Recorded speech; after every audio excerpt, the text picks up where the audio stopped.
Semenjak PSM Makassar bermarkas di Parepare, perlahan geliat ekonomi di tempat kelahiran Presiden RI ketiga B.J. Habibie bertambah pesat.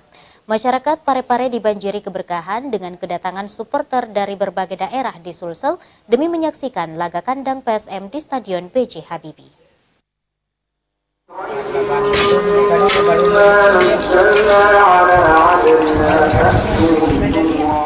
Geliat ekonomi warga kota Parepare kian berputar sejak Liga 1 2022 resmi digelar. Salah satu bisnis yang cukup terdampak oleh kepindahan markas PSM ke Parepare adalah usaha pakaian bekas atau cakar yang ada di Pasar Rakyat Sumpang, Minangae.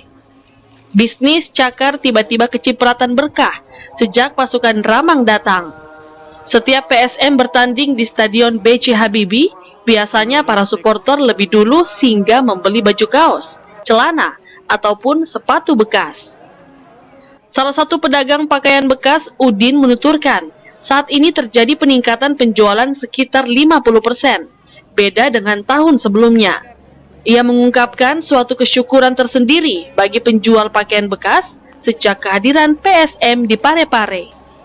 Semenjak PSM main di Parepare, bagaimana pembeli cakar di sini, Pak? Agak pengunjungnya ramai, Pak Dik. iya. Iya, ramai. Bagaimana dengan tahun-tahun sebelumnya, Pak?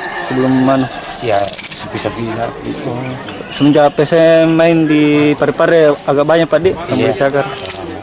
Salah seorang supporter bernama Jumran bahkan mengaku sebelum menyaksikan PSM berlaga, ia meluangkan waktunya mencari pakaian bekas dengan kualitas bagus.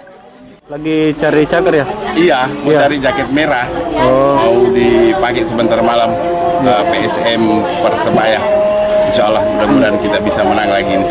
Bagaimana tanggapannya terkait cakar yang ada di sini di Parepare, Pak? Alhamdulillah, semenjak Pak Wali tempatkan base camp di Parepare Makassar, Pasar Sumpang dan tempat-tempat kuliner di Parepare ramai sekali. Iya. Ardi Jaho, Celebes TV.